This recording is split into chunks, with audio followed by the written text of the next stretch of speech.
The millionaire CEO planned to leave after 5 minutes, but her laughter made him stay forever. Hello everyone. Before we begin today's story, I have a small favor to ask. Please hit subscribe and turn on the notification bell so you never miss our channel's new videos. It's quick, free, and the best way to support us in bringing you more dramatic stories. Your support means the world to us. Where are you watching from? Drop your city or country in the comments below. Thank you very much. Now, let's get back to our main character. The low hum of conversation and the gentle clink of silverware filled the air of an upscale New York City restaurant. Warm amber light spilled from chandeliers, brushing over marble tables and crystal glasses that sparkled like they belonged in another world. Every plate looked like a painting, every guest like someone who'd never had to worry about rent. And at table 9, a man checked his watch for the third time in 5 minutes. Ethan Hale, 33, the kind of man whose name carried weight in boardrooms, didn't want to be there. His assistant had begged him to just give dating a chance, but all he saw around him was small talk wrapped in designer perfume. He'd promised himself 5 minutes, just enough to be polite. Then he'd leave, back to his penthouse in silence. But fate, it seemed, had its own timing. The restaurant door opened with a faint chime. A young woman stepped in, her coat slightly too big, curls escaping from a messy bun, eyes darting nervously across the room. Her dress wasn't new, her shoes scuffed, yet there was something unguarded about her, a brightness that didn't match the polished coldness around her. She checked her phone, whispered something under her breath, and began walking toward him. Ethan raised an eyebrow. Was she lost? She stopped at his table, hesitated, and smiled with the kind of sincerity that money could never buy. "Hi, you must be Daniel, right? I'm Maya." Ethan blinked. "Daniel?" He opened his mouth to correct her but paused. Something in the way she fidgeted with her bag strap, the way her smile trembled just slightly, it disarmed him. "Right?" he said after a beat, his voice softer than he intended. "Blind dates are something else, huh?" Her shoulders relaxed. "Oh, thank God, I thought I found the wrong guy," she laughed. And it wasn't the rehearsed kind of laugh he heard at charity galas. It was warm, unfiltered, contagious. He didn't know it yet. But that sound, her laughter, was about to rewrite everything he thought he knew about connection. They sat, the air between them awkward at first, then slowly alive. She told him she worked at a local cafe and painted on weekends. He said he worked in tech, careful not to elaborate. She teased him about being quiet, saying, "Good thing I talk enough for both of us." He found himself smiling, actually smiling. 5 minutes turned into 10, 10 into 30. Somewhere between her stories about spilled coffee and her dream of opening a tiny art studio, Ethan forgot about his watch. He forgot about leaving. When she laughed again, head tilted back, eyes shining, he caught himself, wishing the night wouldn't end. And for a man who'd built an empire on control and efficiency, that feeling was both terrifying and extraordinary. That's how it all began the night the millionaire who planned to leave after 5 minutes stayed forever. The next morning, sunlight spilled through the wide glass windows of Ethan Hale's penthouse, painting long streaks across the polished floor. The city below was already alive, with horns, footsteps, and the smell of roasted coffee rising from the street. But Ethan was sitting at his dining table, untouched espresso cooling beside his laptop. He had a board meeting in an hour, a presentation due in 2, and a dozen unread messages flashing on his phone. None of them mattered. His mind was still at that restaurant. He kept replaying her laugh in his head, the way it came from somewhere unguarded and real. Maya Brooks. He had not even asked for her last name until the end, and when she said it, he had quietly typed it into his phone, pretending to check a notification. He told himself it was curiosity. But as he scrolled through his calendar that morning, her name was the only thing echoing in his mind. Across town, Maya stood in the cramped kitchen of her apartment, scraping burnt toast into the sink. The tiny space smelled like paint and cheap coffee.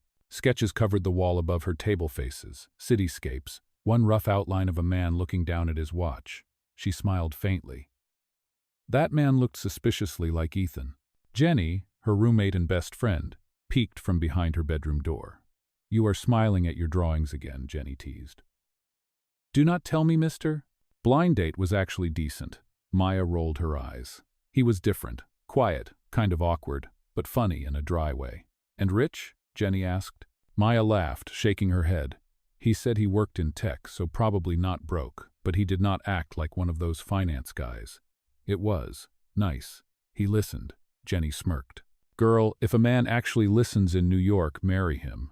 Maya threw a piece of toast at her. They both laughed. That sound, genuine, ordinary, was something Ethan could almost hear if he closed his eyes. Later that day, he sat in a boardroom surrounded by screens and serious faces. His assistant Claire was reviewing quarterly data when she noticed his distraction. Sir, are you all right? She asked softly. He blinked, returning to reality. Yes, just thinking about a meeting I had last night. Claire arched an eyebrow. A business meeting? Something like that, he said.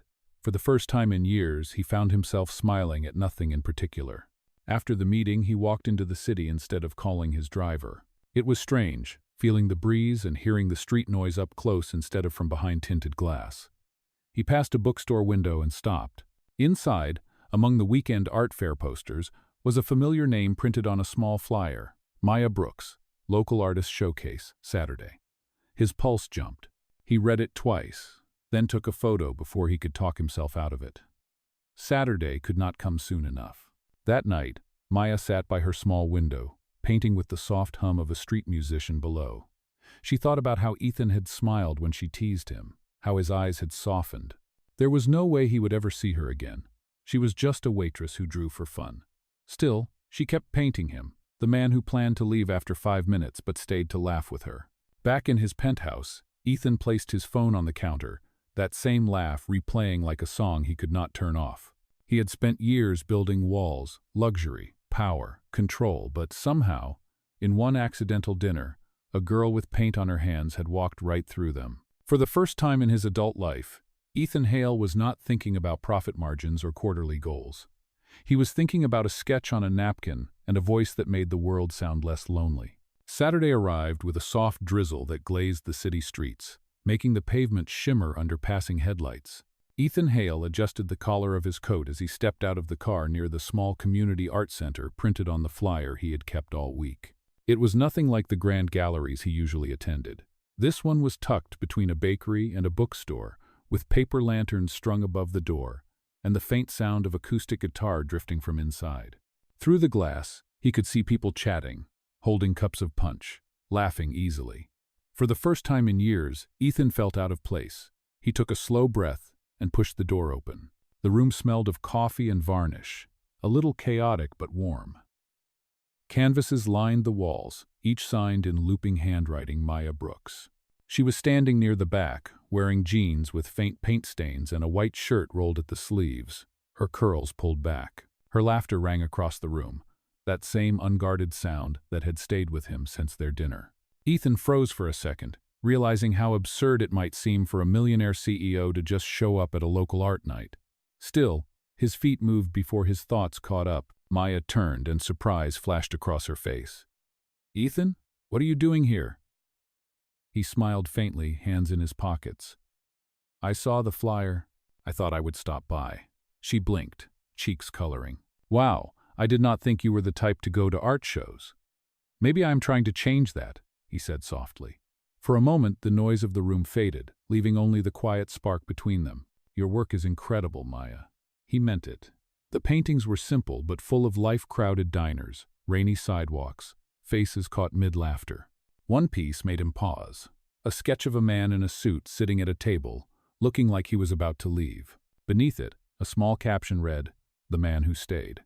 Ethan felt something shift in his chest. You drew this after that night? She hesitated. I did. It just stuck with me, I guess. You seemed so tired at first, like you wanted to be anywhere else. But when you laughed, I thought maybe everyone has a story that deserves a second look. He was quiet for a long moment, his gaze softening. You make people see the world differently. Maya smiled. I just draw what I wish people noticed. From across the room, a volunteer announced that the event sponsor had just arrived, and photographers turned toward the entrance. Maya waved off the attention, embarrassed. But Ethan's phone buzzed a text from his assistant, reminding him about a board dinner he had skipped. He muted it. Tonight, nothing else mattered. As the evening went on, they wandered through the gallery together. He asked about her favorite pieces. She teased him for being too serious, and when he offered to buy one of her paintings, she laughed. You do not have to do that. Maybe I want to, he said. Consider it my first real art investment. She tilted her head. You sure it is not charity? It is admiration, he replied simply. Her smile softened, eyes meeting his with something that felt like recognition. When the night ended, rain was still falling outside. Ethan offered her his umbrella, but she shook her head. I like the rain, it makes the city honest. They stood under the awning, the glow of the street lamp washing over them. I had a great time tonight, she said. Me too, he replied, and for once there was no trace of the CEO in his voice, just a man who had finally found something real. As she walked away into the rain, the sound of her laughter lingered again, fading with distance but echoing deep enough that he knew one thing for certain: he was not done with her. Not yet. The following week felt unusually long for Ethan Hale. Meetings blurred together, numbers lost their meaning, and the city outside his glass office felt like a world running on autopilot. Yet beneath that rhythm, there was something new, an undercurrent of anticipation that kept pulling his thoughts back to Maya Brooks.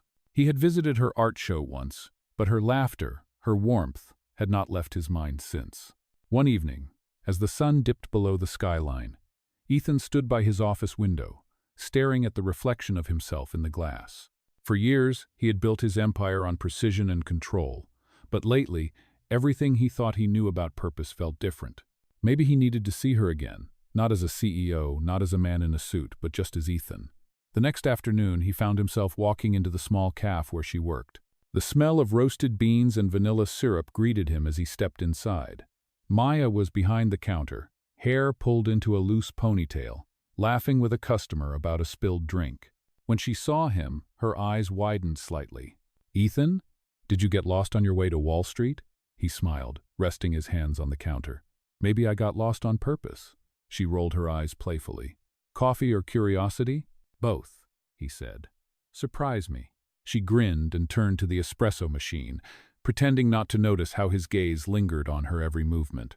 She made him a cappuccino and set it down with a napkin folded neatly underneath. On it, she had drawn a quick sketch of him holding a coffee cup. "You are becoming my favorite muse," she teased. "Careful," he replied softly. "I might start believing that." For the next hour, they talked in a corner booth, their conversation flowing easily.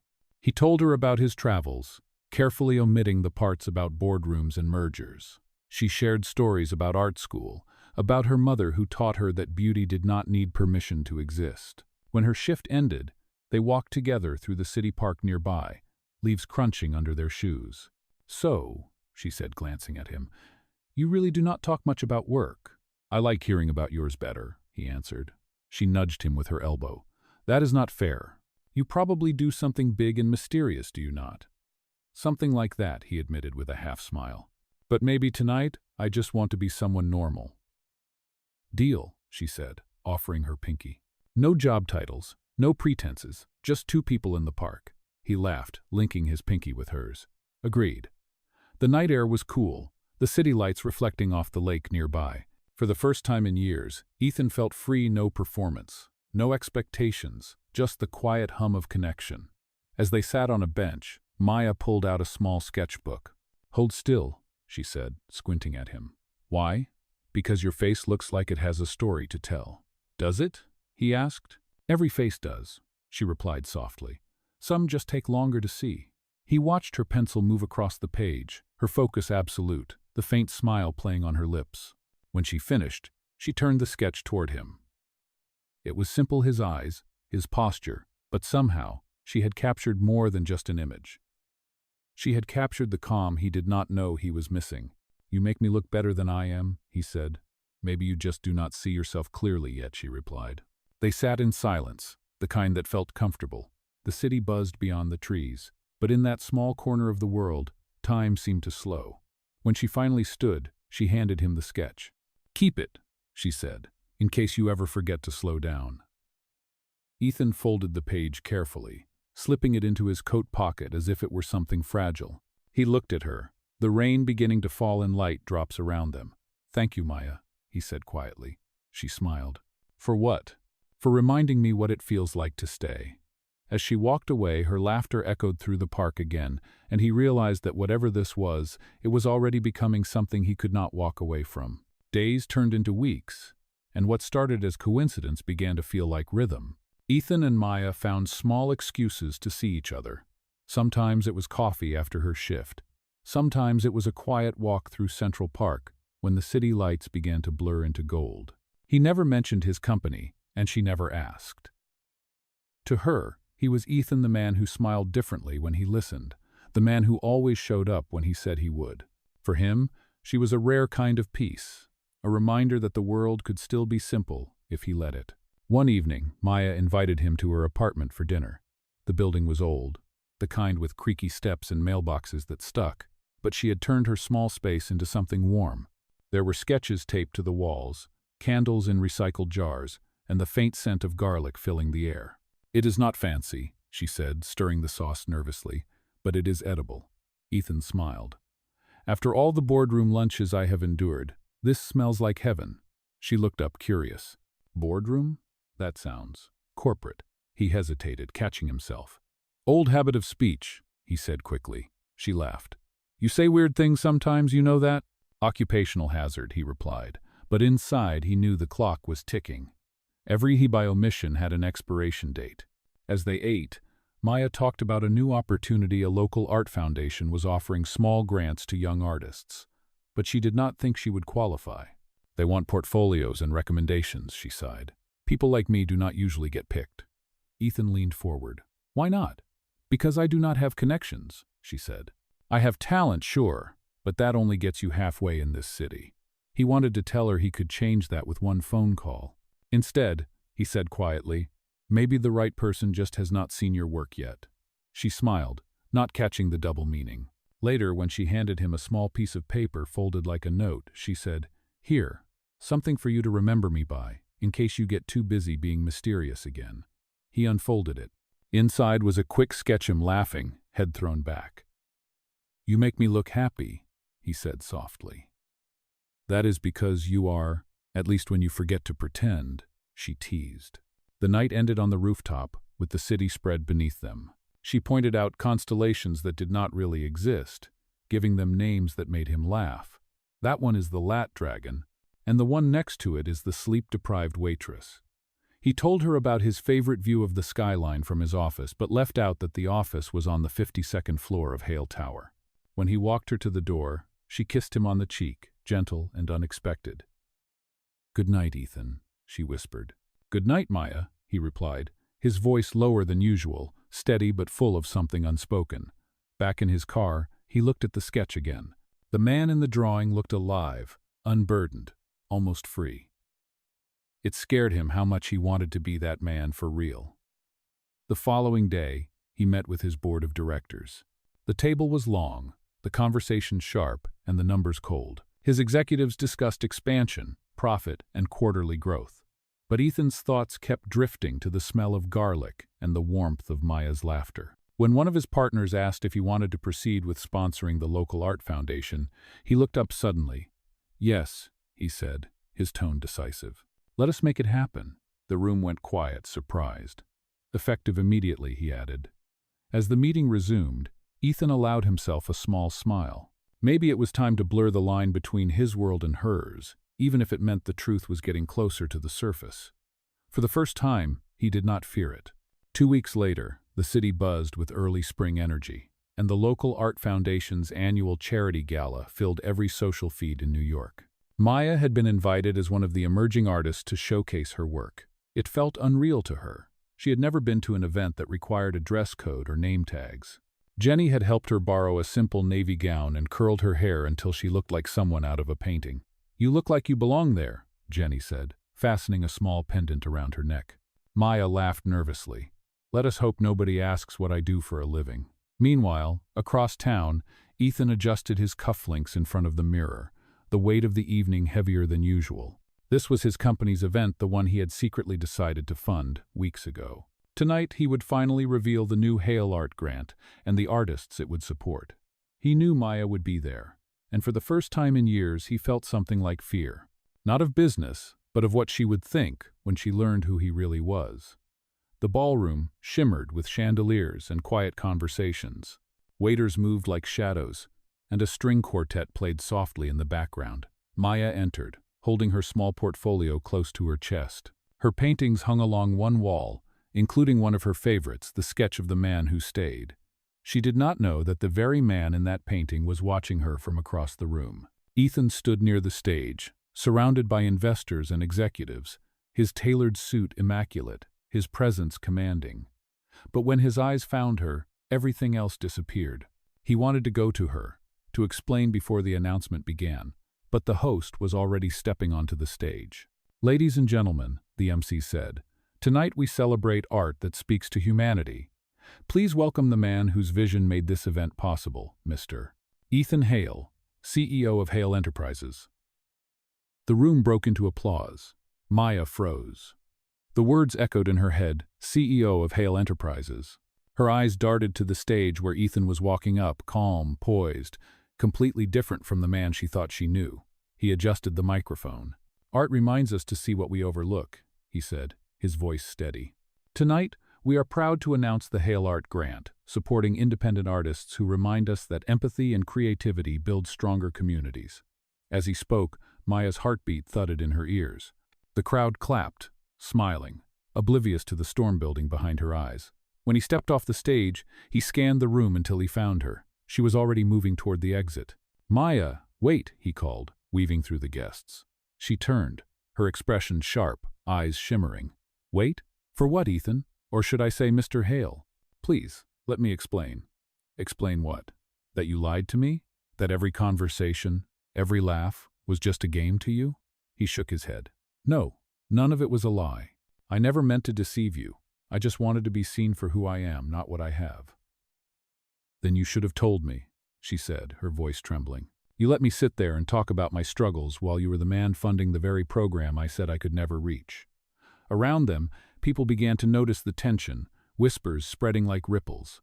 Ethan took a small step forward. "Maya, please. I did it for you, not to humiliate you." She took a shaky breath, her hands gripping the small purse she carried. "Do not you see? That is worse. You turned something real into pity. I cannot do this." And with that, she walked out into the night. The ballroom lights blurred behind her, the cold air hitting her face as she stepped into the street. Inside, Ethan stood motionless, applause from another speech echoing faintly in the background. For a man who had built everything on control, he suddenly felt powerless. The woman who taught him how to stay had just walked away. The rain had started again that night, thin and cold, washing the glitter from the sidewalks as Maya walked without direction. Her heels clicked against the pavement until she finally stopped under the awning of a closed bookstore. She pulled her shawl tighter around her shoulders, the echo of Ethan's voice replaying in her head. "I did it for you, not to humiliate you." She hated that a part of her still believed him. But the truth was sharp. He had hidden his world behind quiet smiles and half-truths, and now the picture felt ruined. When Jenny opened the door later that night, Maya was standing in the hallway, soaked and silent. "What happened?" Jenny asked, pulling her inside. Maya dropped her purse on the floor and sank onto the couch. "He lied, Jen. Ethan, he is not just some guy in tech. He is the CEO, the man who owns half the skyline." Jenny froze, eyes wide. "Wait, Ethan Hale, the Hale Enterprises guy?" Maya nodded, wiping her face. "He sponsored the art grant I told you about. That gala tonight, it was his. He stood there on stage while I stood in the crowd feeling like a fool." Jenny sat beside her, hesitating. "Okay, but did he actually hurt you? Or are you hurt because you cared?" Maya looked away. "Both," she whispered. Across town, Ethan's penthouse was darker than usual. He stood by the window, jacket discarded, tie loose around his neck. The city stretched beneath him, but all he could see was the way Maya had looked at him, betrayed, small and disappointed. Claire, his assistant, had stopped by with files he had forgotten at the event. "You did the right thing," she said quietly. "You supported something meaningful." "Then why does it feel like I ruined it?" he replied. She sighed. "Because you care about someone who does not see the man behind the company yet." When she left, Ethan picked up the folded sketch Maya had given him weeks ago, the one where she had drawn him laughing.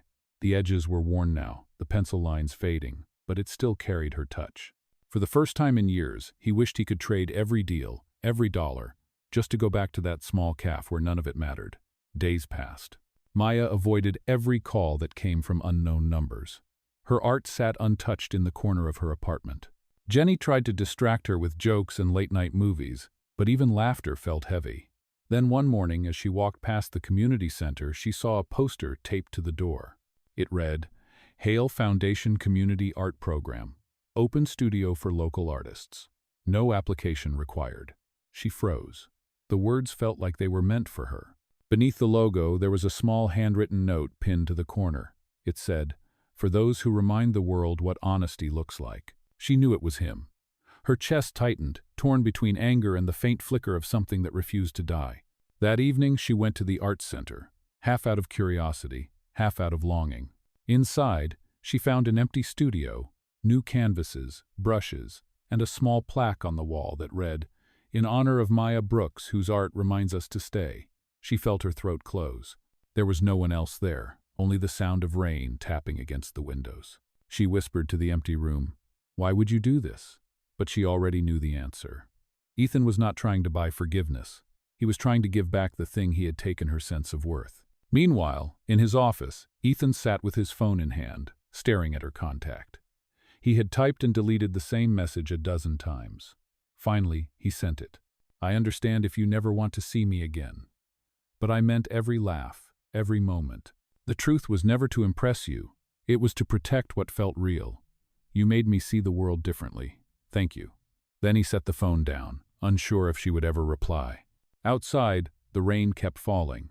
But for the first time since the gala, Ethan felt something close to hope. 3 days passed before Maya found the courage to open her phone again. The message from Ethan sat there like an unfinished sentence, simple and quiet, but full of things he had never said in person. She read it again and again until the words blurred. Jenny leaned on the doorway, watching her. "You want to see him?" she said gently. Maya shook her head. "I do not know what I want." "You do," Jenny replied softly. "You just do not want to get hurt again." That night, Maya returned to the community studio. She could not explain why. Maybe it was the smell of fresh paint, or the silence that reminded her of how art had always healed her. On one of the easels was a blank canvas with a note tucked in the corner. "Start again," it said, in Ethan's handwriting.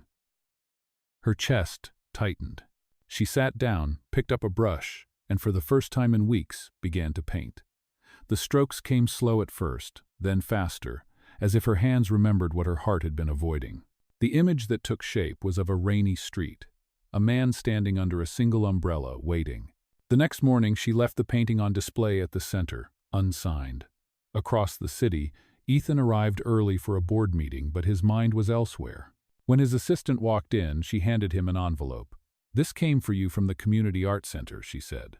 Inside was a photograph of Maya's new painting and a small card that read, "Thank you for reminding me to stay." He exhaled slowly, a smile touching his face. He knew what he had to do.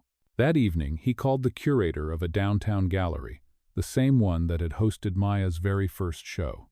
He booked the entire space for a private exhibit. The following week, Maya received an invitation with no sender name, only a title written in gold letters, "The Art of Staying." Jenny gasped when she read it. "That is you, Maya. You have to go." Maya hesitated, but something in her heart said she already knew who was behind it. On the night of the event, the gallery was dimly lit, every wall lined with her artwork sketches, paintings, and photographs Ethan had quietly collected and restored. At the center of the room stood a single frame draped in white cloth. Guests whispered around her, admiring the pieces, unaware that the artist herself was standing among them. Then the lights dimmed further, and a familiar voice echoed through the speakers. "Sometimes we meet people who remind us that 5 minutes can change a lifetime," Ethan's voice said. Maya turned toward the sound. He stepped forward from the crowd. No stage, no suit, just him. "I built a life on leaving early, on walking away before things got real. But then I met someone who laughed, like she was teaching the world to breathe again.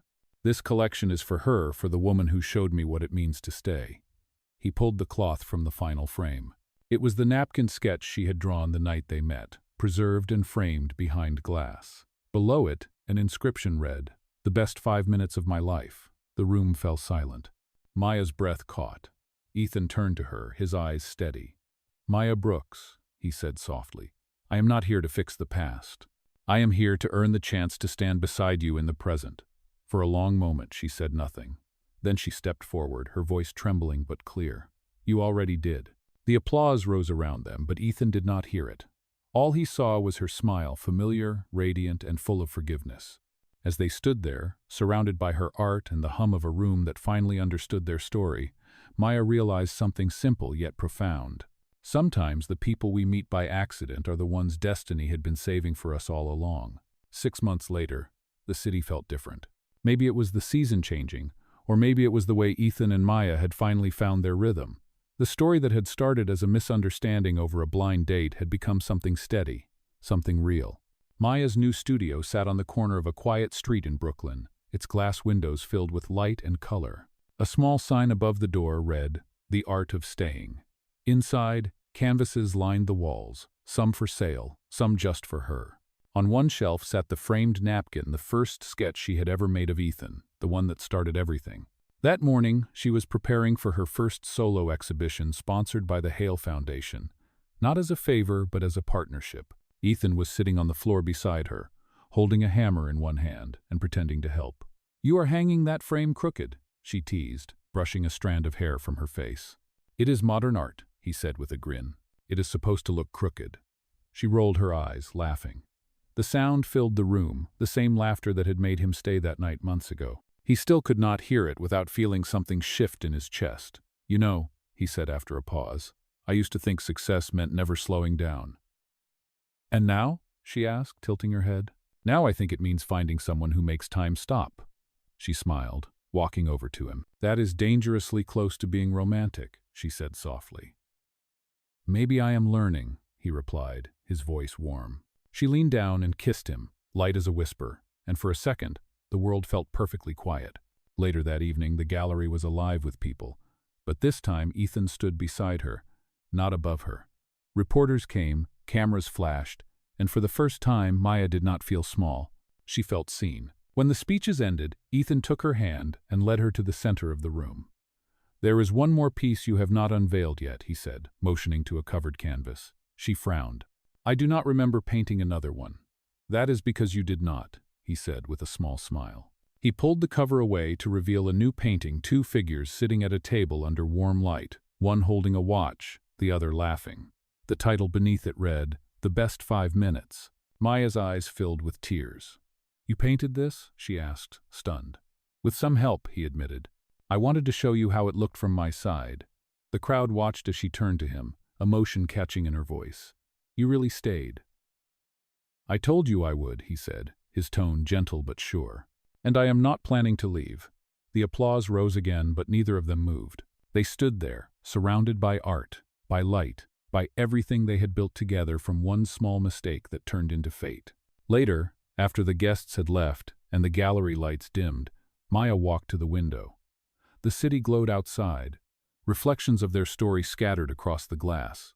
Ethan came up behind her, wrapping his arms around her waist. "So," he whispered, "what is next for us?" She smiled.